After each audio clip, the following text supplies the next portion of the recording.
there's a 0% chance everybody's happy with the coach. That's just Yeah. never going to be. There's Yeah. always going to be Yep. frustration with a coach, right? Now, again, don't get me wrong.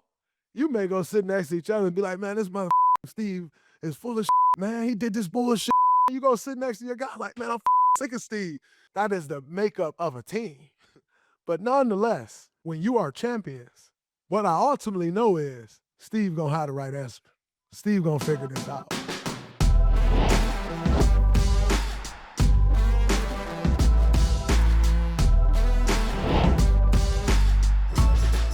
Welcome back to Why is Draymond Green Talking About Football, presented by Fanatic Sportsbook. I'm your host, NFL insider Jordan Schultz, joined as always by NFL superfan and NBA champ Draymond Green. We got a very exciting show planned, including Cardinals superstar tight end Trey McBride joining us later on. But first, Draymond, I'd be remiss if I did not ask you about Michigan State hiring their new head football coach, Pat Fitzgerald, formerly of Northwestern. What was your first thoughts and, I guess, overall sense of it? I think my first thought on it, I was a bit surprised, that was the move right away. I think at this point for Michigan State to compete at the level that we've once competed at when Coach D'Antonio was running things. What's rolling? You have to be progressive. And you have to be willing to take a swing. Like, you can't just do the status quo. It can't just be like, oh, a safe hire. Like, I feel like it's a safe hire. I hope I'm wrong, and I hope he comes in and completely turns things around. But I just feel like it's a safe hire. Something that I would have loved to see happen. Like, the way I think about this is, like, how do you compete with, like, the Ohio States at this point? And, like, I think you throw the book at Brian Hartline, like everything, like all resources, like everything to entice him, like, yo, you should come here. And then if Brian Hartline comes here, the recruiting that he can do, and, like, he can talk, like, the way you get, like, then he can talk that Ohio State here, and, like, bring that here, and you put the resources around. So, like, that's something that I would have liked to see happen. It's like, yeah, throw the book at that guy. For those who don't know, Brian Hartline is the great Ohio State wide receivers coach, has built that program next to Ryan Day, alongside Ryan Day, built that program back up to where it belongs. But he's largely responsible for that wide receiver room having the type of success and names they've had. He's been mentioned in other jobs previously, and I'm not sure he would leave yet, but I agree with you. It's just Michigan State's not going to get the blue chip guys traditionally, but they can start. If you bring in someone like Brian Hartline, he can say, look what I did. It changes the whole perception of the program. 1,000%.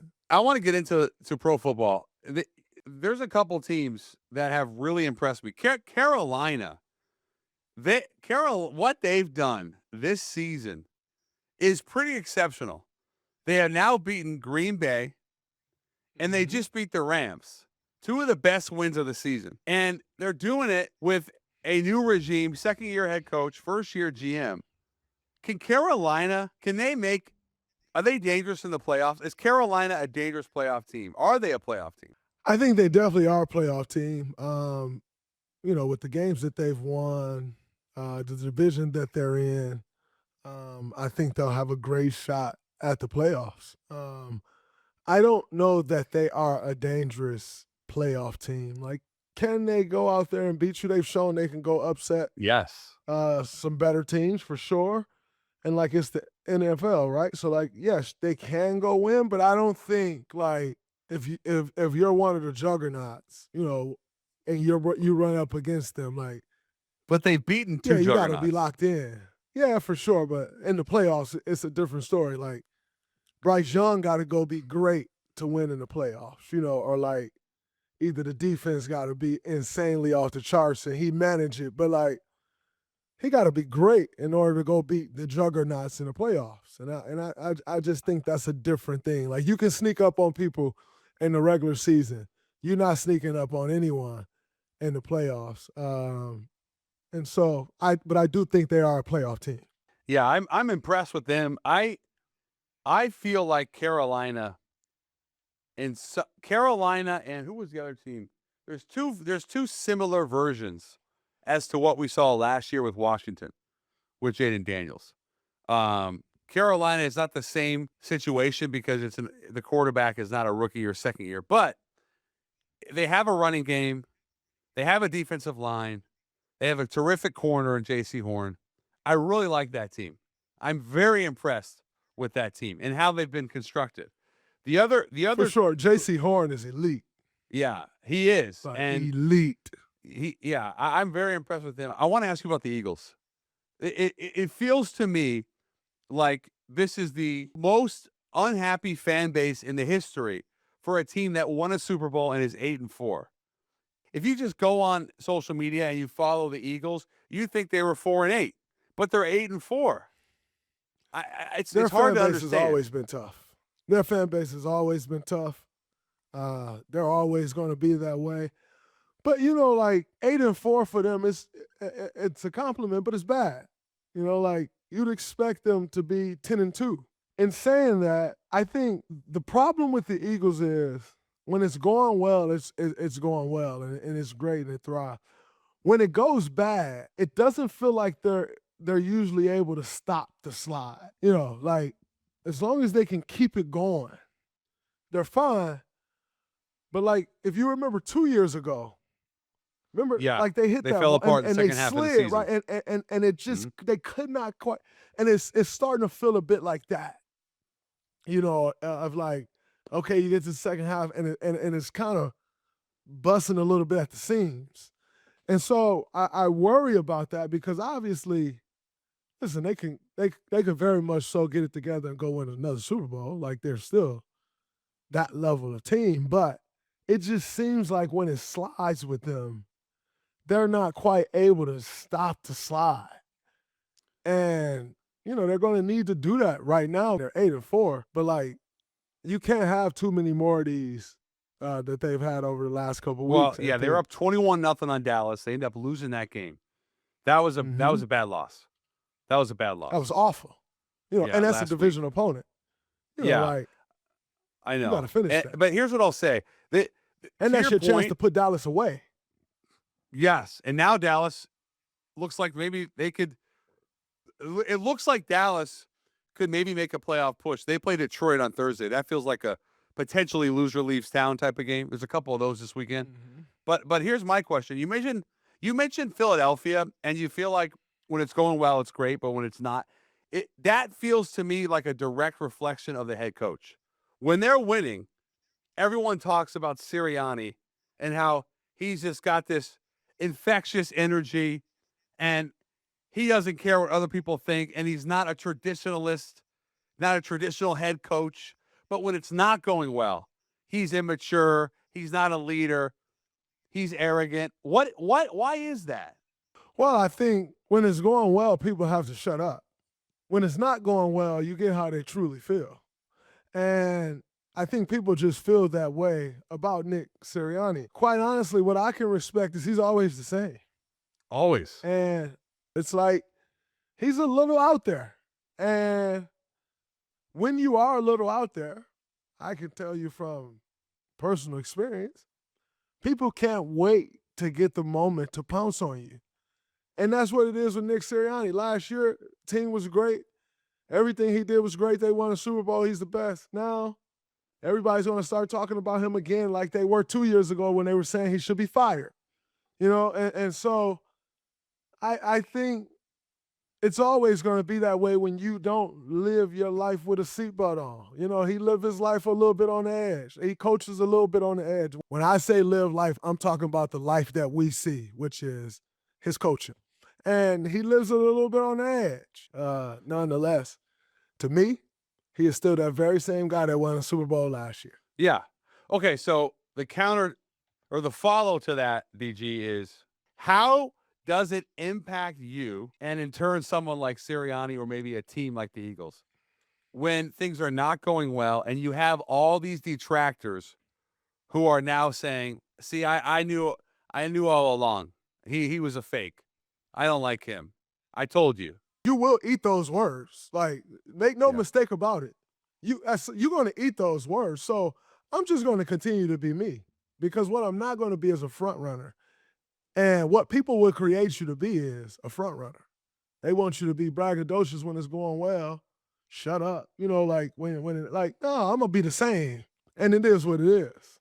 And I think Nick Sirianni is very much so like that. Like, yeah, I'm not gonna be bothered by y'all saying that now because it's going bad. Because what I do know is you same folks that is saying that when it's going bad is Yeah. the first ones to hop and be like, oh, absolutely. Like you got all the Yeah. answers and you know what's right Yeah. about me when it's going good. So That's when you're like that, you laugh at those people. so you don't think that the Eagles, from a team standpoint, if there's frustration internally about how we're being coached, it doesn't get a lot worse now that things are going poorly? There's always frustration about how the coach coaches.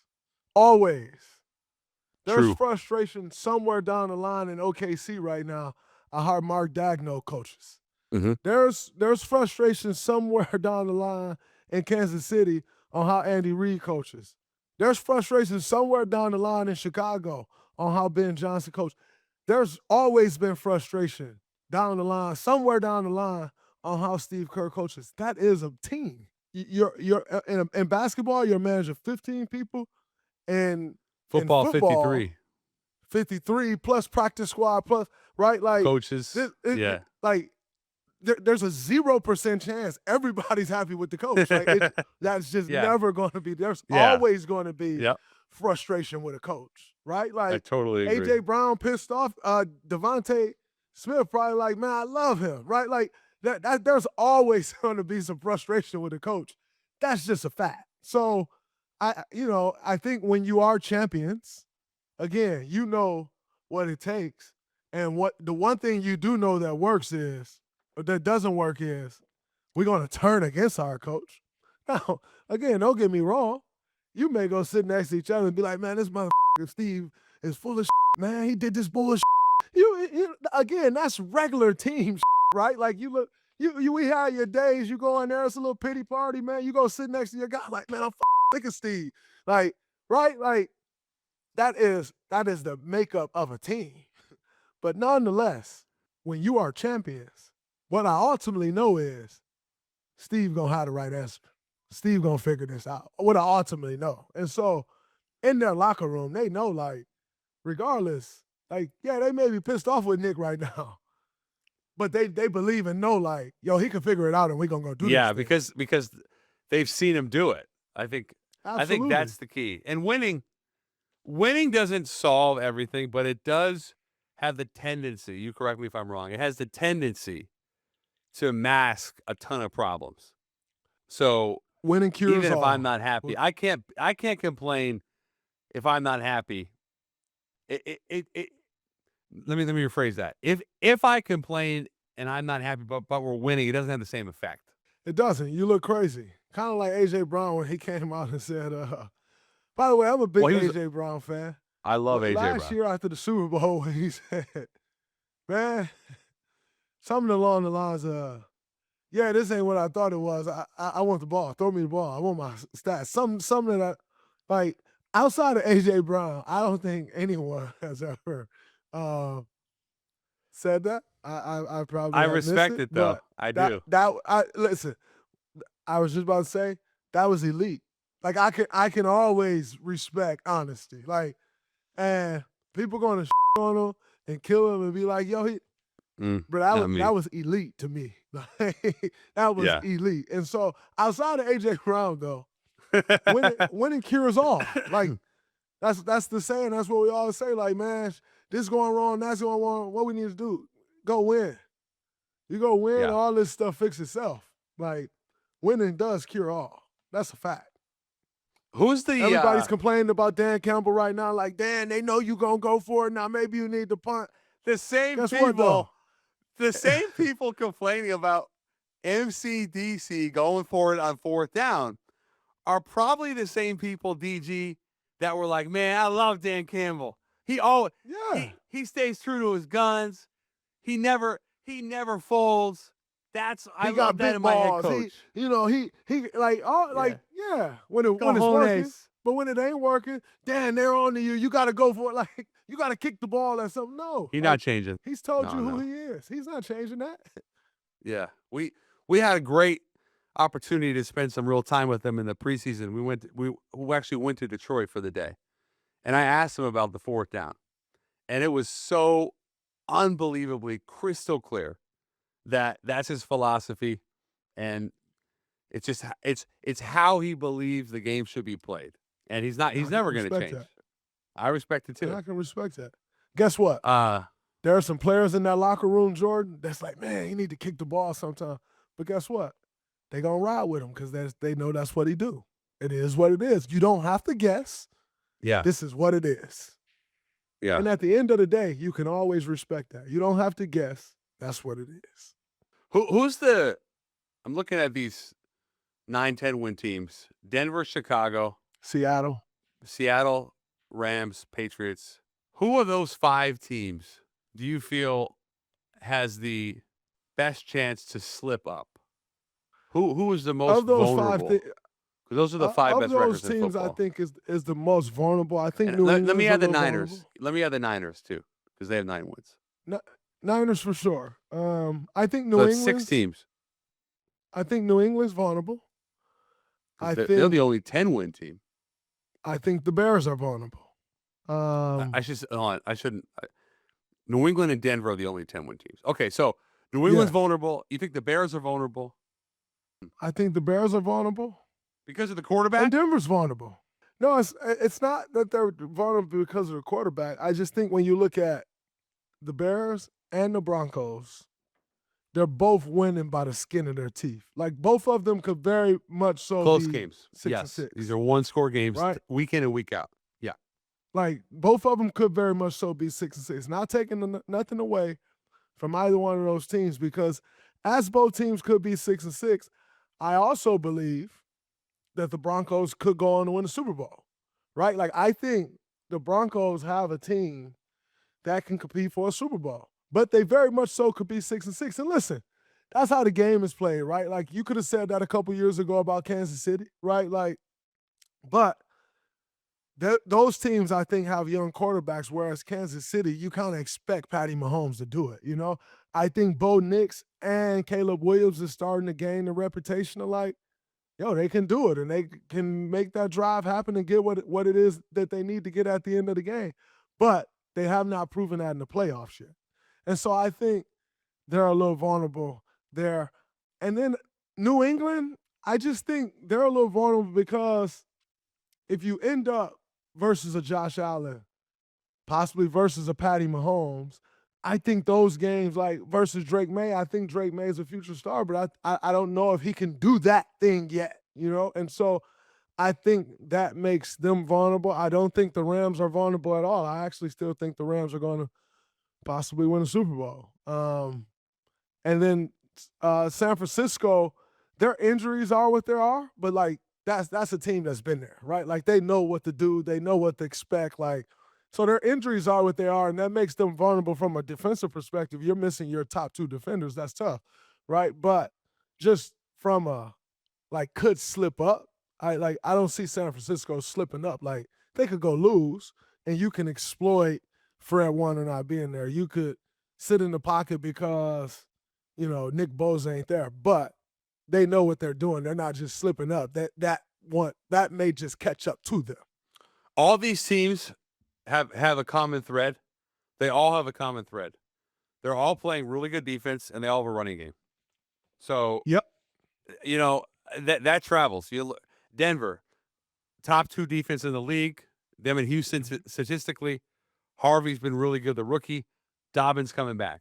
Chicago, Swift and the rookie from Rutgers, Kyle. I don't want to mispronounce his name. Love him.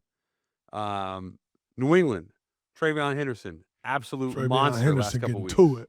And then you think about the Rams, Kyrie Williams, Blake Corum, Seattle, the 2 runners, Charbonnet and Walker. All these teams are defense and running games. And so it's hard for me to sit here and say, oh, this team's going to slip, this team's not. Because they're all really good.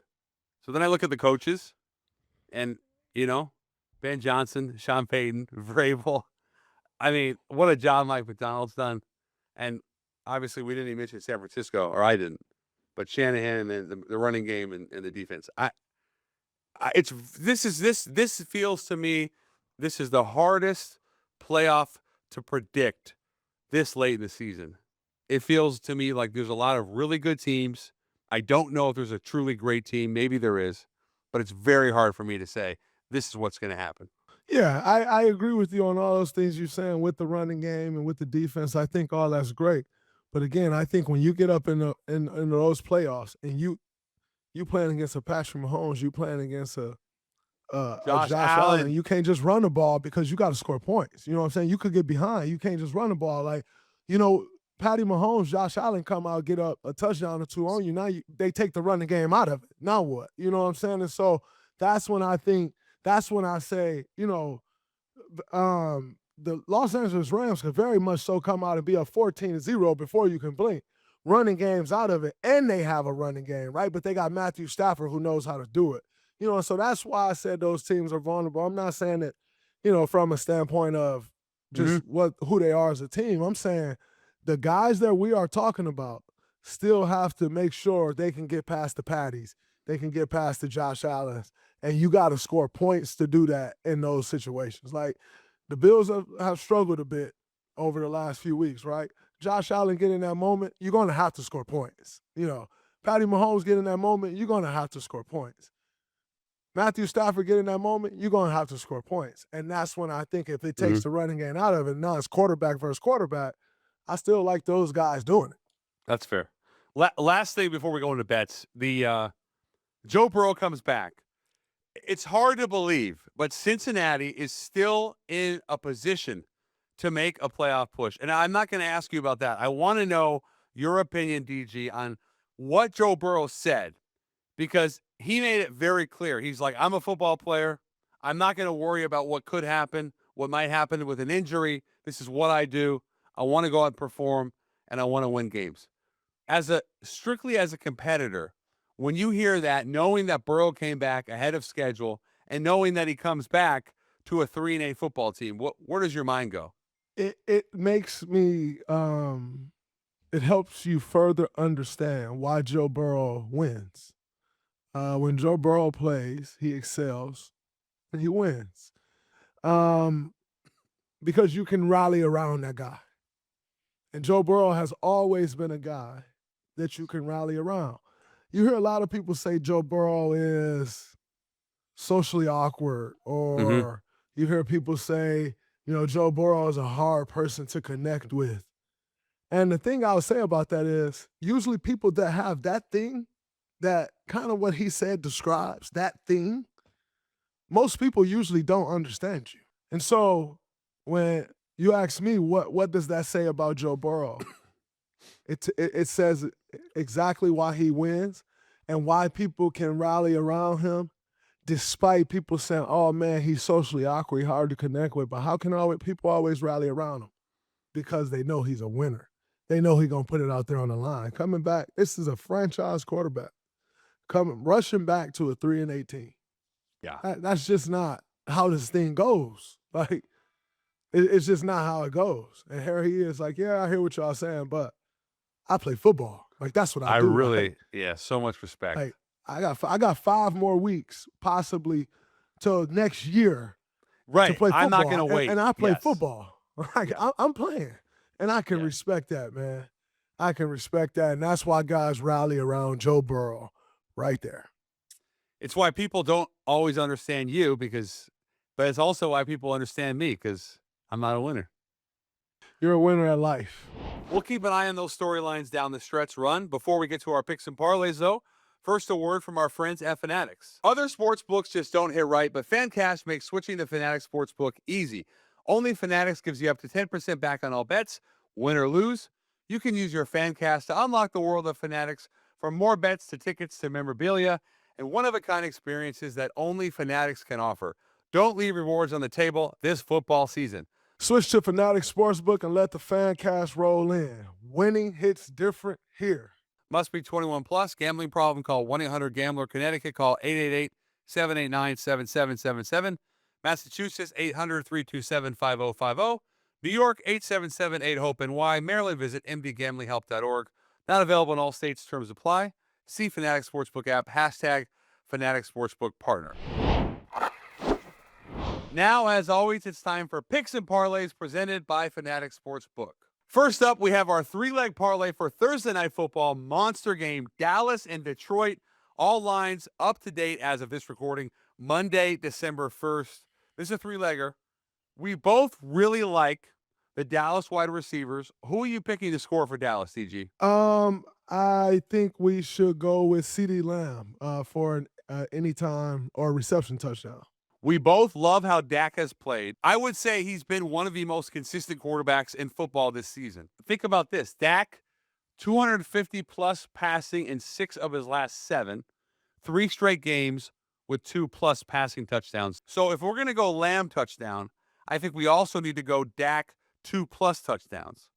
And I'm then, extremely comfortable going with Dak 2+ touchdowns, no question. I think with the way he's played, with the play of CeeDee Lamb and George Pickens, very comfortable with Dak 2+ touchdowns. Yeah, and then the last one is a rushing prop. I waffled with this one because Javonte Williams has been excellent for Dallas. I thought maybe 60+ rushing for him, but we're going to go Jahmyr Gibbs 70+ rushing because he's been one of the best players in football all season. Yes, he has. I like him against the Cowboys defense running the ball. I like the 70+ rushing yards. I think he eclipses that no problem, if not 100. So I'm definitely good with Jahmyr Gibbs. I like this parlay. We need to win one. So to summarize, our three-legger, CeeDee Lamb touchdown anytime, Dak Prescott 2+ passing touchdowns, Jahmyr Gibbs 70+ rushing yards. Be sure to check out our parlay in the Fanatic Sportsbook app and ride along with us on Thursday night. Now it's time, DG, for our head-to-head pick'em. You had a disastrous rough week. 0-4 last week. I went 3-1. Rough week. I am now 25-25-1, dead on center. You're 22-28-1. We're going to start with another monster AFC South game. Indy comes off 2 straight losses, 2 games they could have won. They are a 2-point favorite at Jacksonville, who comes off a huge win. Who do you like in this game? I like Jacksonville +2. Jacksonville getting 2 at home. I'm going to go with Indy laying 2 on the road. This is a very, very tough game to call. I like both teams a lot, but I don't think Indy's dropping 3 straight. I guess they could win and not cover, but I'm going to take Indy.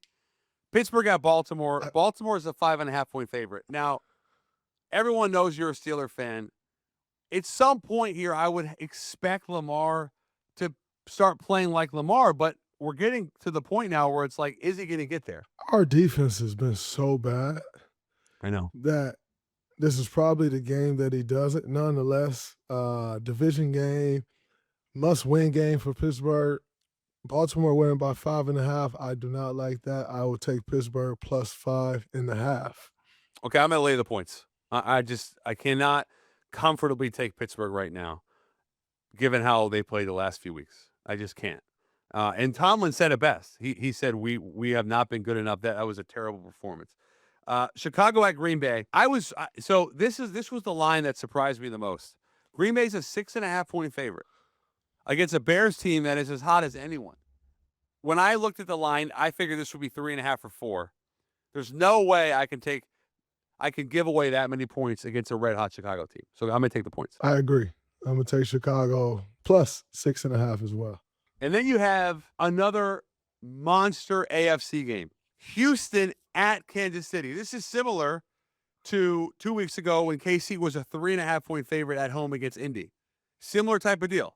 AFC South team, very hot team. I'm going to take the Chiefs again. Who do you like? I like the Chiefs. I think Houston defense has been incredible. Dominant, yes. Number 1 in the league. But I think Patty is going to have something to say. Again, these Chiefs need to win. I'm going to take the Chiefs -3.5. We'll track these picks every week, powered by Fanatic Sportsbook. You can follow along and put your own features in the Fanatics app. Those are our picks for Week 14. Draymond's taking off. Next up is my conversation with Cardinals superstar tight end Trey McBride. You don't want to miss it. Draymond, any parting thoughts heading into Week 14? Heading into week 14, my only parting thoughts is I think it's ridiculous to chant. I can't believe Pittsburgh fan base I chanting fire Mike Tomlin. Like I that's know. number one, we're not even an organization that's just firing coaches. Number two, like that's like loser man. I was very shocked by that. So that was a little disappointing. Um, but when Mike Tomlin's back against the wall, he goes to Baltimore, he gets a win, rights the ship. That's what's happening. You can book it. We'll see Draymond next week.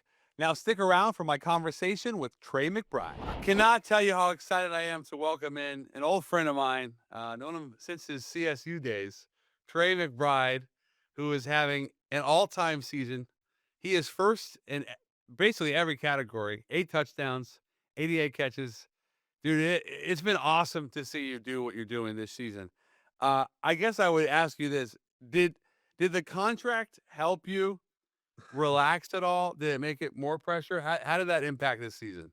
It didn't really change anything. I mean, I kind of approached it the same way. I knew, I had a big year last year, and then Yeah. obviously I got the big deal, so that was cool. But really didn't change anything for me. I just knew I wanted to have another big season, and I'm kind of on track for doing that. Tell us about your fan club in Germany, and how did you find out about these guys? Yeah, It's dude, that was a that was a crazy thing. It was like I kept getting tagged in these videos. It was like, wanting to drink a beer with you. And then, about I think it was day 13, 18, something like around there. I DM'd him and I was like, I'm in, guys. Like, when you guys come, I'm in. Let's drink the beer. I'm in. And then I thought the videos would end. I thought that would kind of be it. Day 20 comes around, day 30, they keep going, they keep rolling. So I'm like, these videos aren't going to stop. I'm getting tagged in videos all the time. People are DMing me, drink the damn beer already, this and that. So, they finally came to Arizona. We got the beer drink, and it was just a good time. Those were some crazy dudes, though. wait. So you found out about it because you were getting tagged on Instagram? Yeah, just people tagging me, people commenting, people DMing me, all the above. People, commenting on all of my posts, drink a beer, this and Wow, that. So it's just eventually got traction. I saw it and then then reached out to them and told them I would do the, drink the beer when they got to Arizona. that's awesome. Yeah. So you were a 3-sport athlete in high school, right? Yeah, yeah. Three sports. I did baseball, basketball, and football. Yep. Did you ever consider pursuing one of the others? I did. I was a really good basketball player, but I knew I wasn't tall enough or athletic enough to like hang with those guys. Those guys were so damn big, and I was like, Yeah. basketball wasn't in for me. But I did think about baseball. I was a pretty good baseball player, really good hitter, and I really did consider baseball, but just the offers kept coming for football, and it kind of just chose itself. Wait. So you were in high school? You were like an undersized power forward. Yeah, like I mean, I was the biggest kid in a small school, so I played Yeah. like five, but I really wasn't a five. I'd go against guys that Yeah. were 5, 6 inches taller than me. And I just knew at the next level I played more like a big five, and those guys were 7 foot tall, and I knew I wasn't gonna be able to hang with those guys if I really wanted to pursue that. So then I was like, well, maybe baseball. I was a pretty good baseball player, and then ultimately I kept getting offers for football, and it kind of just chose itself. If baseball, you were first base, outfield. Yeah, I played first base. I was a catcher most of my career, and then I moved to first base towards the end of high school. I watched I think it was last year. It was all you guys on the cards. A lot of you went to go hoop. It was like Kyler and Yeah, yeah, yeah. Marvin. Dude, it really looked like you can go. You were Yeah, it was doing some. fun. Yeah, yeah. Kyler got something set up. We just went to a high school, and we all showed up. They were all still in school, so we were just down there hooping. And then by the end of it, the whole high school was down there watching us play. So it was a fun time. That was fun to just get with the guys and play some basketball. Who's like the Trey McBride NBA comp? Blake Griffin, maybe. I don't know, man. Oh yeah, you're dunking on people. Yeah, yeah, Blake Griffin, but not quite. I want to be Blake Griffin, maybe. What about the who would be like your MLB comp? I would like to think I'm like a Freddie Freeman or Aaron Yeah, Judge, someone who yeah. can, hit the ball. Five tools. But yeah, Yeah. yeah, that'd be pretty sick too. And then who were the best hoopers on the team? Like Marvin looked really Dude, good. Marvin's legit. Marvin's no joke. Kyler can hoop. He's a shooter. He's not much to drive and do things like that. He more stay around the outside and hit threes. But But Marvin, man, you really see how athletic guys are when you get on the court and they're windmill dunking, going through the legs. I'm like, geez, man. But yeah, Marvin's a freak for sure. Wow. Yeah. I was shocked at how freakish he was on a basketball court. Yeah, I was I just didn't know he was like that.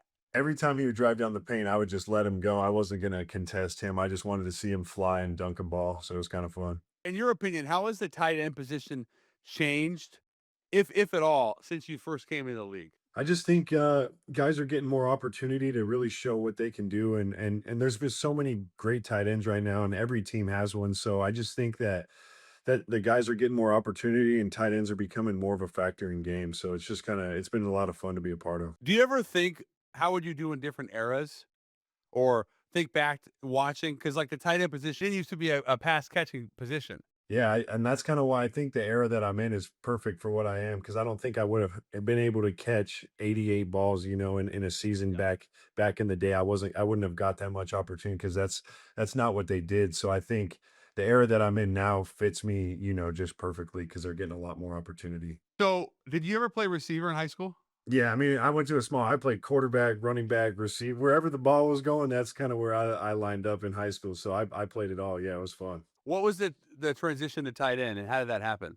I mean, I was just good at catching the ball, so I played a lot of receiver, but then, tight end is kind of what I knew I was going to do just because my build, my size, I was too big to be a receiver. So, and I always kind of like the nitty-gritty of putting your hand in the ground blocking because the tight end's like the ultimate hybrid position where you get to Yeah. do the O-line stuff, you get to be a part of all that stuff, but you also get to go out and have fun and run routes and do that. So, I always thought that was so cool and so when I played a lot of tight end, but really, my senior year I played, really started focusing on that because I knew that's what the schools were recruiting me for. So I wanted to get better at that. If you could do it all over again, do you think you would have said like, "Oh, I could go to a monstrous Power 5 school." Would you have Yeah. done that, or the route you took? I think about that often. I'm like, man, like I wonder what my life would be like if I went to Auburn or Alabama, Yeah. Clemson, one of these big powerhouse schools. It's like, but honestly, I mean, I'm grateful that I went to Colorado State because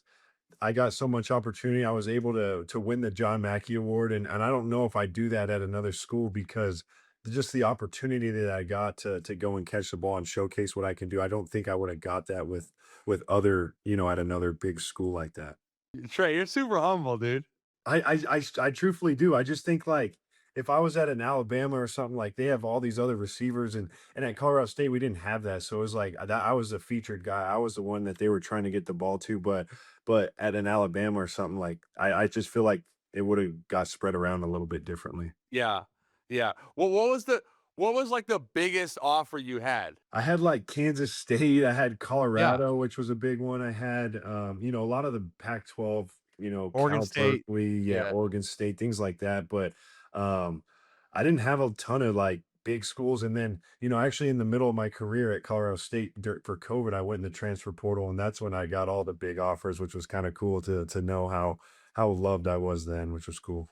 And then I Yeah. actually Walk went back to state. how did that happen? Yeah. How did that go?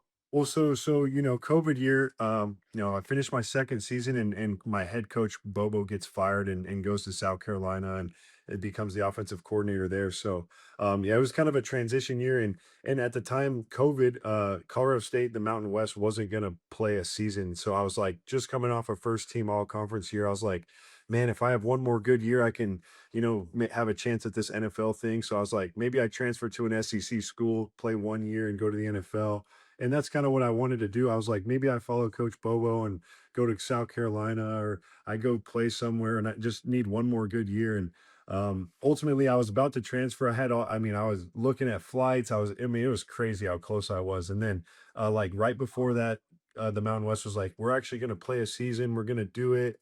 So then I was like, do I really want to go, or do I? And then I, just kind of prayed on it. I just took some time and ultimately stayed at Colorado State and had 2 great years, won the Mackey Award, and it all worked out for me. So So kind of wait, you almost ended up going to Columbia. yeah, to South Carolina, yeah, Columbia, and then Wow. because Joe Cox, my tight ends coach, went there, quarterback transfer there. So I was like, I'm just gonna follow them, keep doing what I'm doing, have one more good year, and go to the NFL. And then, I'm looking at flights. I paid the fee to get my transcripts sent. Like I did all the stuff. You were in. I was in, Yeah. like I was accepted. I mean, you name it, I did it all. And then last second I ended up staying, and it Wow. really worked out for me. It's kind of crazy. What was the call like when you told the coaches that I'm actually gonna stay?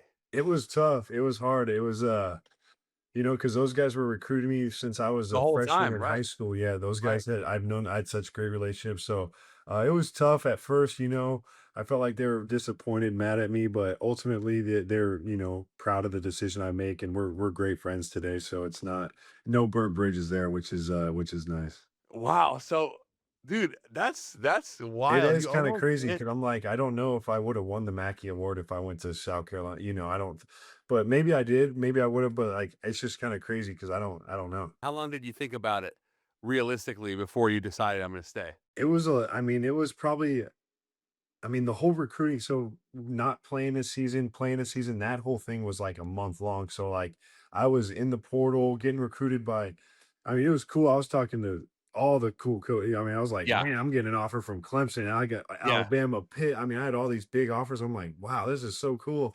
And then so I was like, I felt so, I was like, maybe I go here, maybe I go here. And then so I really thought about it for probably, a good month or so. And then last second, Colorado or Mountain West decides to play a season, and I Wow. stay, and it's just kind of a crazy deal. I just It wonder is. what would it have been like if I actually made that move.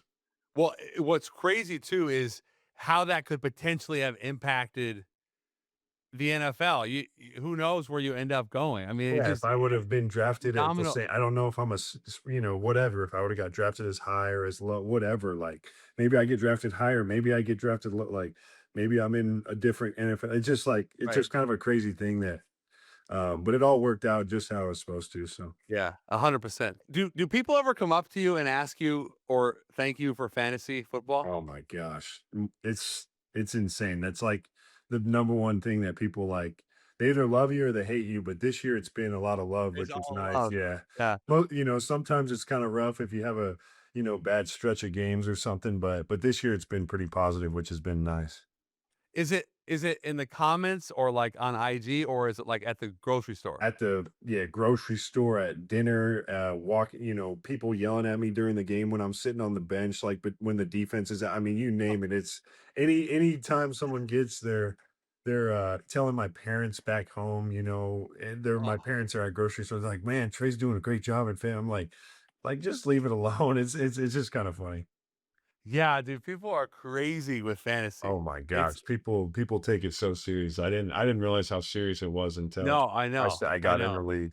We talked about Marvin. What's something wild that you've seen him do in practice that like you know what I mean? Like I always feel like guys make the craziest plays in practice and we never hear about it. 100%. I see him make some of the craziest plays, like, one-handed catches on the sideline, things like, and I'm just like, and then that's why he went fourth overall. That makes, Yeah. Yeah. but he's a freak, man. He does a lot of really good things, and I don't think he gets the praise and credit that he No. deserves, but he's a tremendous guy and takes a lot of pressure off me. So I truly appreciate him. And he really I was so impressed with how he stayed in it.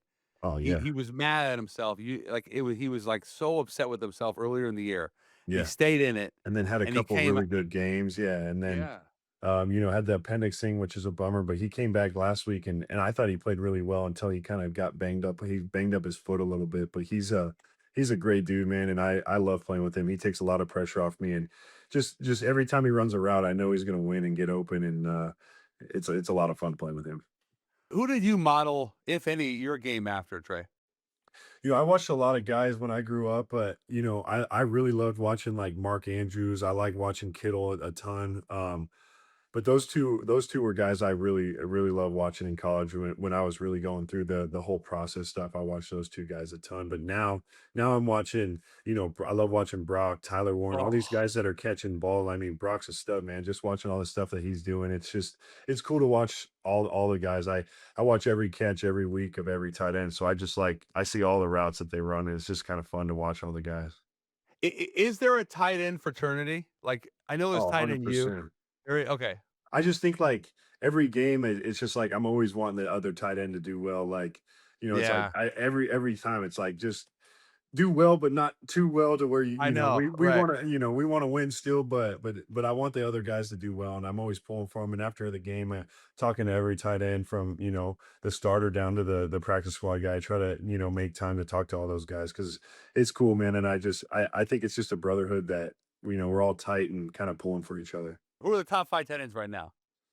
Oh man, that's tough. There's a lot of good guys. I mean, Kelsey's still playing at a pretty high level this Yeah, year. I love watching him. Sam Laporta with before his injury, Tucker Kraft before his injury was playing so well. he I was. like Brock Bowers and Tyler Warren. They're playing at a really high level. Warren, But dude, yeah. there's so many good guys. I mean, every team right now has a stud tight end. So it's kind of that's what's so fun to watch. Is like every game I'm watching, the tight end just go crazy for the team. So it's been a lot of fun this year. You didn't mention yourself, Trey. Well, I feel like I'm a top guy for sure. I definitely think I'm up there. Just gotta You are. Yeah. yeah, just gotta keep proving it every week for sure. 2 more, I'll get you out of here. When you look way down the line, let's say like 15 years, what would you want your football legacy to be? Or and do you actually think about that now, or it's not never? I don't really think about that truthfully, but I just kind of want to be known for a tough guy who kind of gave it his all and win, lose or draw, I'm always kind of out there giving the same effort. And obviously it's been tough the last few years here, but I I know. think like we're on the verge of turning it around. And I feel like every week I just go out there and give it my all. And that's kind of what I want to be known for, someone who kind of never quits and just keeps fighting no matter the circumstances. Did you have a welcome to the NFL moment? I I think my first training camp, just when I just remember I was up there and Kyler Murray's behind the center and DeAndre Hopkins was in the slot. AJ Green was the X receiver, and then JJ Watt's like lined up in front of you, and I'm just like, holy dude, this is insane. Like I'm about to, Yes. block JJ Watt in practice and DeAndre Hopkins and AJ Green and all these stud guys that I Wow. played with that year. I was just like, I kind of got really blessed that year just to be around some of the, great guys, on the team. So I thought that was so cool. I'm playing, I'm blocking JJ Watt like 100 miles an hour as hard as I can. And he's not even trying because he's like some rookie, he's like probably some rookie's about to block me. And I'm going as hard as I can, because I'm like, it's JJ Watt. I gotta, but it's just kind of funny how, looking back, it was just a cool year that year. Do you still talk to any of those guys, or especially JJ? Yeah, I mean, we talk, throughout a little bit, here and there, Sure. but he reaches out, after games sometimes. But he's just been a great guy. Obviously he's busy with this, the broadcasting stuff that he's been doing. But AJ Green was another guy that I loved playing with. He was a guy Mhm. that I grew up watching, loved, everything he did. My tight ends coach was his quarterback at Georgia. So it's just kind of like a weird Oh, it was like a wow. cool connection, just chatting with him about that. And he's like, when I told him that, he was like, "Damn, I'm old. I gotta." And then I know. that's when I knew he's like, "Damn, I'm old now, man. I gotta Yeah. get out of this league." But no, AJ was great. He was a great teammate too. All right, last one. Your highlight reel is full of hurdles, a ton. Yeah. Do you have a favorite? Oh man, it was just so crazy. When I was doing that, I look back on it and I'm like, what in the world, man? What was I thinking? Because I would hurdle like every week. I'm like, that Yes. was that was insane. I was just looking back on it. I'm like, I cannot believe I was doing that at the time. But the coolest one to me, I think, was the Jets one when it was Oh, the third down. Sauce Gardner had me wrapped yeah. up, tackled before the sticks, and I was able to get out of that and then jump over a cornerback. I thought that one was pretty special. That one was cool. Got the first down, but I look back at some of those plays and I'm like, holy smokes, that was nuts. I can't believe I did that.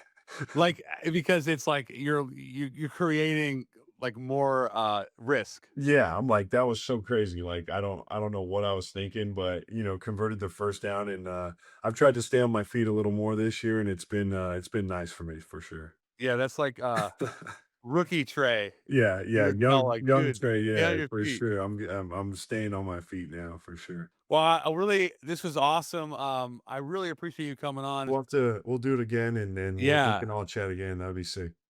I would love that. And dude, it's been such a pleasure getting to know you and rooting for you. And I really incredibly happy for your success, and just wish you nothing but the best. Yeah, bro, I appreciate you. It's been fun getting to know you too, bro. It's been cool. So I appreciate you and excited for what's to come. Thank you so much, Trey. That's a wrap on this week's episode. Thanks again to our amazing guest, Trey McBride. And thanks again for watching this week's show. We'll see you next week. Subscribe right now on YouTube. Follow us wherever you get your podcast and download Fanatic Sportsbook so you can make your picks along with us.